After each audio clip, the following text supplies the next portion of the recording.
The PG version or the R-rated? So you're gonna get the PG version. Aw. No, I had to get the R-rated. No. No. We both have an R-rated version, so I feel like I don't know you anymore. And it's not that bad. Yeah, but they took the pedestal out. There it was. My husband and I actually got married very young. We were 22. Actually, the year we got married, I also joined Mary Kay. There was a lot that happened that year. So, but we were church camp counselors at a camp in northern Wisconsin, and we'd both gone to that camp since we were little. So, yeah, we were both there in 2001, and that's where we met. And if you see Darren now, he has no hairs on his head. Yeah. But then he looks like a founding member of NSYNC. He thought she's like, he looked like a Backstreet Boy.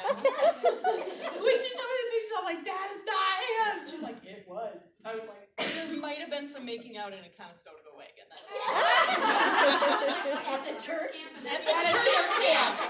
And she's like, but don't worry, Grace, send your kids. I'm like, oh, well, it's It's a great camp. How did you meet Chris? So he played junior hockey, like semi-pro hockey after high school. So he went and played hockey for 3 years and then came to college as a 21-year-old freshman.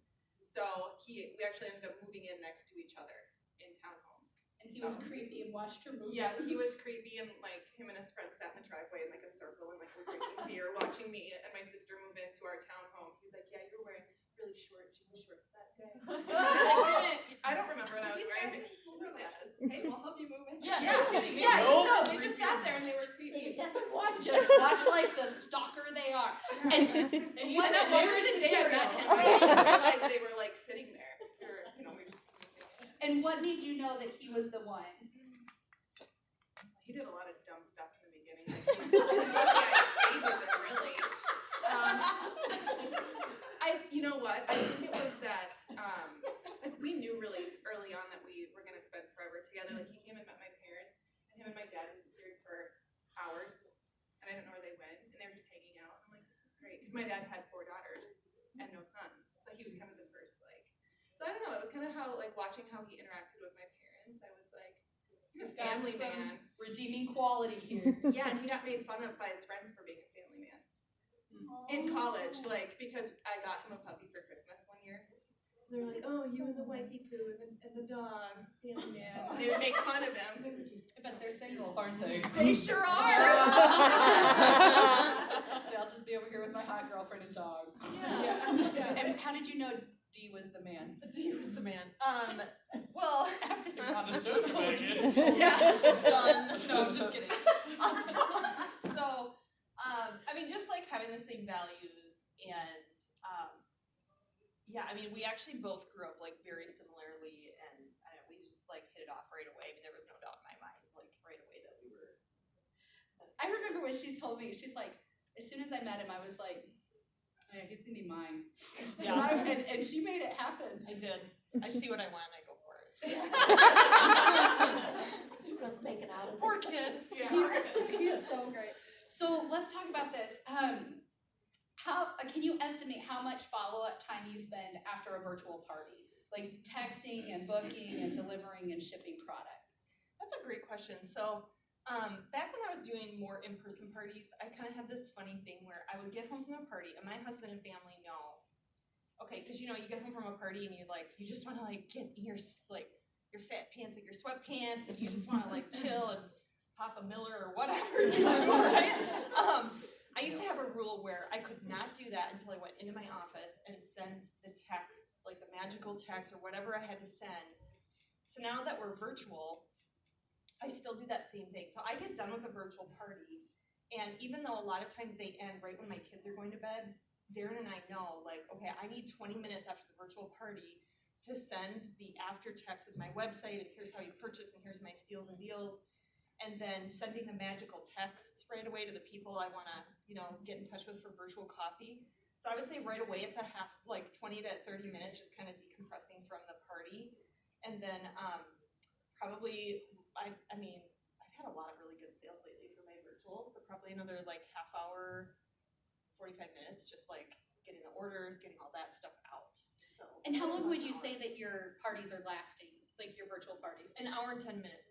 That's, okay, so really you're still under 2 hours. And you're not driving anywhere. Yeah, And you're and not I- driving Yeah, exactly. So, I mean, I do think it's such a trade-off from what we used to spend driving, like, yeah, I would Yeah. totally agree. What about you, does that feel congruent? We literally do the exact same thing with pretty much everything, We so do. yeah. We're like this. We also live like 13 minutes away from each other. Yeah. So. Yeah, they send me pictures. Because we love you. Yeah, we miss you, Grace. Just over here having fun without you. So, tell them about a hard time in your business, like, because it's not always been easy. Tell them about a hard time, like something you went through and like how you dealt with it.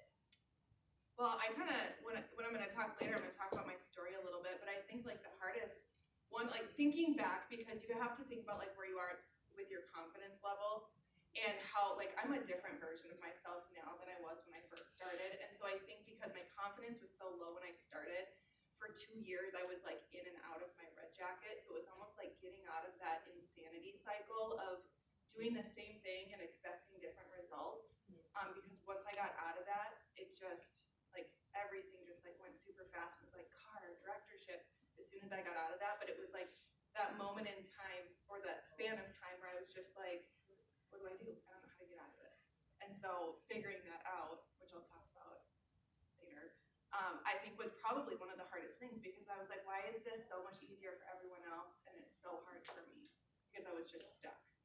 So I think being stuck is one of the hardest things you go through in your business, regardless of where you're at on the career path. And it's a skill set. Like getting unstuck, there's a process to It's it. the emotional cycle. It absolutely is. What about you, Shu? I will say there was probably the hardest time. I think it was like around 2012. I remember it like it was yesterday, but it was like February of that year, and I was an Equinox director forever. Like I think I drove 5 Equinoxes. I did 5 Equinoxes. I was like the perpetual Equinox director, but I wanted more. And sometimes when you're where you're at, you don't realize that you're there because you need to be there. Because when you're in it, that's not very fun to think about. And I just remember thinking like, I had serious doubts, like, do I want to keep doing Mary Kay? Like, I seriously, I remember having a conversation with another sales director friend of mine.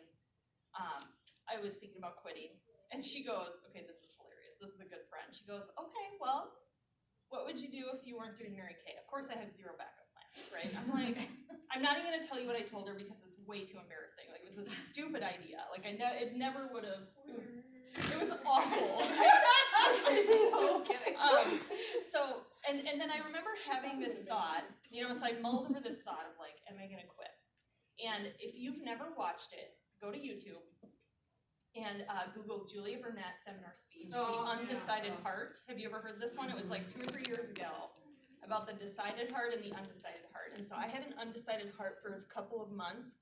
And when you have an undecided heart, you just keep spiraling in that and you don't get out of it because you haven't decided. And so what really changed for me was I'm a decision maker.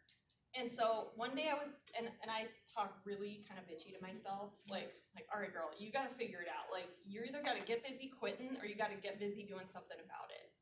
And so that day I decided that I was going to get busy doing something about it. And what I was going to do, I was going to give it 6 months. Okay, but I wasn't gonna just give it 6 months and then like not do anything because that's not gonna, yield anything. I said, I'm gonna hold more parties than I've ever held, and I'm gonna see what happens. And I didn't go to seminar that year because I was pregnant. I was literally, seminar was July. I was having a C-section, or didn't know I was having. I ended up having a C-section, but I had my son at the beginning of August, so I couldn't go to seminar. And I just hunkered down, and I had never held more parties than I had then, and I met an Offspring sales director in those 6 months. I met 3 unit members that are still like top sellers in my unit today, and and so that's why whoever asked me earlier how many parties I do, that's why I made a commitment to myself that I was never gonna not do the activity, even if I have a really successful unit. I'm gonna commit to that because when your activity is high, your confidence stays high. And I was just really in a not confident place, kind of like what Em was saying. when I was having those thoughts of like not doing it. And thank goodness I did, because since then I earned like 3 Cadillacs and had offspring, and just like now we're on target for a trip. And but yeah, I mean it's hard when you're in that like, do I want to? You know, you question it. And anyone in Mary Kay who tells you they haven't questioned it at some point is probably lying to you. Liar. Yeah. Okay, so one of the reasons that I really love these two is because there are some Mary Kay folklores that existed, and it's kind of our mission to end it. And there are some things that were said, like, I never thought about quitting, not a day in my journey. Good for you. I don't want to be your friend. Okay? I can't relate to I you. cannot relate to you because you're a big liar. Okay, like everybody does. Okay, like you guys, I mean, like, hasn't there been a day when you look at your husband and you're like, ooh, really close to, you know what I mean? Like, we've all had that moment, okay? And so I'm just, or like, you know, I mean, I'm just saying it out loud, but all of you guys won't. And so I just think that sometimes we need to be real to these things and talk about them so that when they happen, you don't think you're a freak. It is very normal to question things. And what's actually happening, it doesn't mean you actually want to quit. It means you don't want to stay where you are. Yeah. Do you feel that? There's a major difference there. There's a major difference. It also really matters who you talk to. Because what if she would have gone to some non-Mary Kay person? Yep. They probably would have been like, oh, Emily, you don't need that. And she wouldn't have the life she has now that she loves. Yeah, and I did tell Darren, and I will give him credit for this. This is the wisest thing maybe ever said by a Mary Kay man. Grace is bracing herself. No, I will never forget that. Like this, if you want your guy to say the right thing, like this is the right thing. He just looked at me and he said, you just need more time. Like, isn't that the wisest thing ever? Like, you just need more time. So. I told Mark I was He is a quitting wise once, and he said, I always wondered if you'd be a quitter. Oh. I threw my starter kit against the wall. The next day I ordered a new starter kit, and 2 months later I had a car and I was a sales director. And he never said anything that stupid again. Stupid? I was gonna say brilliantly stupid. Brilliant. It was risky. It was very risky. So tell me this. I want to do one more here. Let's do. When you think about when you were working your business as a consultant and decided to push to the next levels, what made that decision for you? Well, at the time I had an in-home daycare. Yeah. Do I even need to say more than that? I honestly, okay, so when I first started Mary Kay, I started February 27th, went to my very first career conference, because my director, told me I didn't have a choice. So I went. My director, my senior's amazing. So she tricks me into going,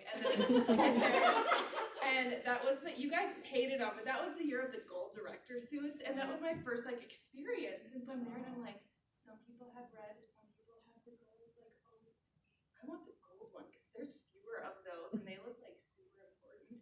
I didn't know you could earn cars in Mary Kay at this point. I knew nothing. I was just hanging out for the discount. And I was told to be here. So I wanted the suit. I was like, I gotta have that suit. And then I saw them all walking across the stage getting prizes, and I was like, yeah, I get that suit. Yeah. So, but the actual, what made me get into action was 2 weeks. I had opened an in-home daycare, and 2 weeks later, I was like, can I do this to us? So, it's just kind of And I want you to think for a second, I want you to think about your life situation and what it would look like now if you were still running in-home daycare. well, I With your- probably would have, I don't know. Would you be alive still? A lot of wrinkles. It's really bad to say. A lot of right That hair. was my first thought. I probably would not have hair. But think about your last year. I might be in jail. I don't know.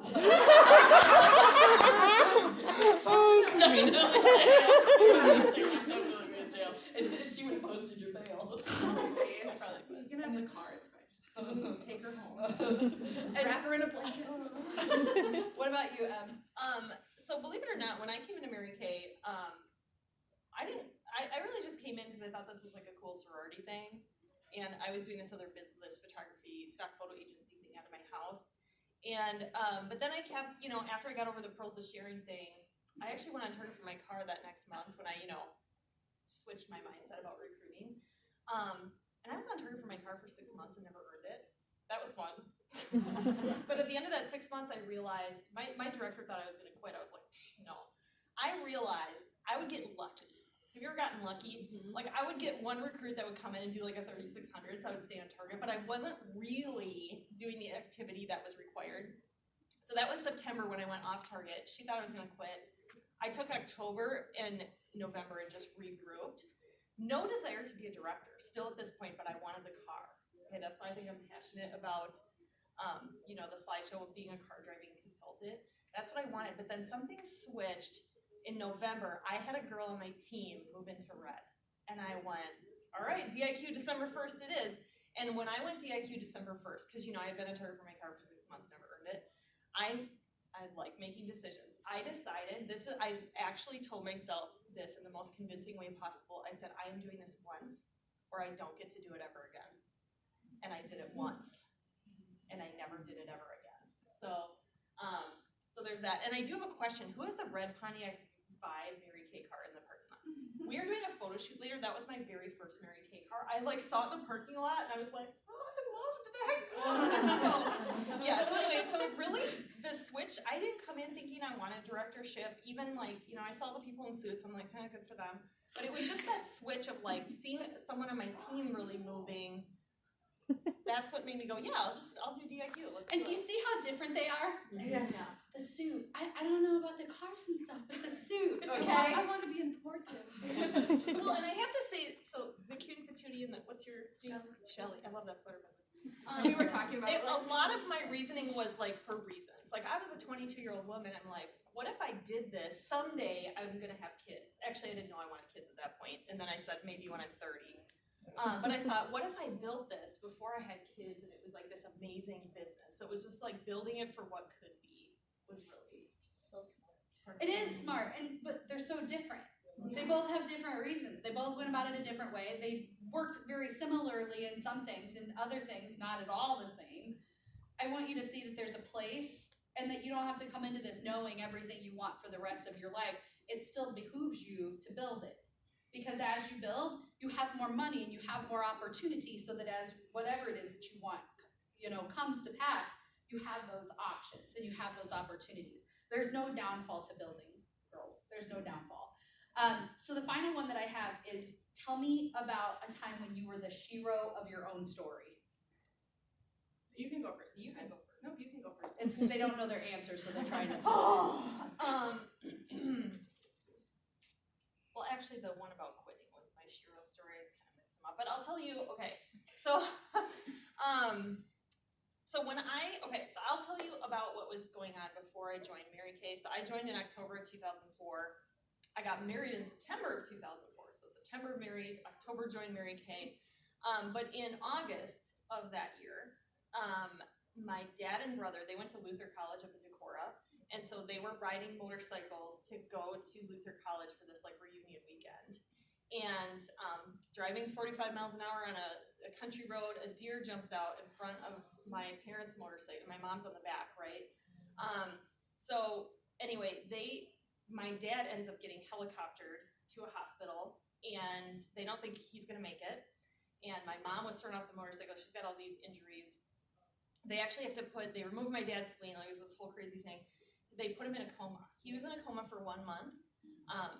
He woke up 10 days before my wedding, barely walked me down the aisle. Oh my gosh. And so this is all going on. I had just in May of that year bought this, I paid $50,000 for this photography business that I'm trying to figure out. So all of this is going on, and then on top of that, I just started Mary Kay.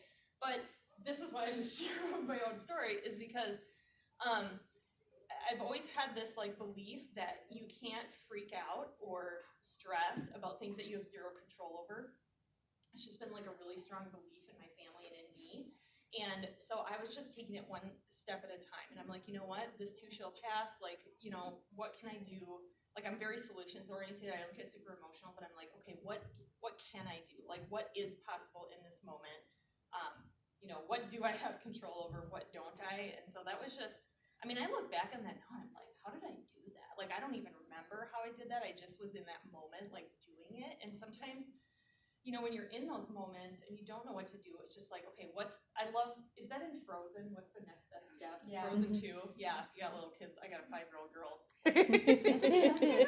So like, we got songs over and over again. But yeah, what's the next best step, right? And then what do you have control over? And how many times do we have life happening and look at it as a sign of what we're not supposed to Yeah, do or whatever? Mary Kay, it's too busy right now. Exactly, and it's like, what if you wouldn't have? Oh gosh. You know, what if you wouldn't have, right? Yeah. What about you, Briggs? I think like mine is like I could go off on like lots of specific times, but I think that I'm kind of known for not using my kids as an excuse. Mhm. I have 3 kids my oldest just turned 6, so I have a 2, a 4, and a 6-year-old. And when I first debuted as a director in 2016, so my first leadership was 2017. I had a C-section on January 3rd, and I got on a plane with baby, and I brought my husband too, but with the baby on the 10th of January. So 1 week later, I wore pantyhose, I wore heels, but I was like, I'm not missing my first leadership conference because it's my first leadership conference. Like, there's things that are going to happen here that are going to change my life. And I mean, he was so little. I actually carried him in my purse for a little while, or I set him in the purse to take a picture. I'm watching other people's kids. It was like kind of a tote bag, but his pediatrician said not to let anyone hold him because he was so little, and he was born like kind of smaller than my other kids, and so he was wrapped up in a blanket. I just set him in my tote, and we took a picture quick, and we picked him back up. He's like, it's fine. But there's been a lot of times where, you know, I easily could have used my kids as an excuse to get out of something I didn't feel like doing or that I didn't want to do, but I never have because they're why I'm doing it. So why would I use them as that excuse? And so, you know, the leadership story was one thing that popped into my head. I feel like I have a lot of specific stories, but I think it would be that, not using my kids as an excuse because they've been my reason all along. I love that. Tell me, you guys, what your favorite moment of the morning has been so far. We have to pinpoint it? Yeah. Doing the same thing but expecting different results. Doing the same thing but expecting different results. Ripping up the money that I lost. Ripping up the money that you lost. That'll stick with you, won't it? Yeah. What else? Taking recruiting off a pedestal. Taking recruiting off a pedestal. What else? Heroes don't settle. Sheroes don't settle. What else? I am the hero of my own story. You are the hero of your own story. What else? What else? Give me one more.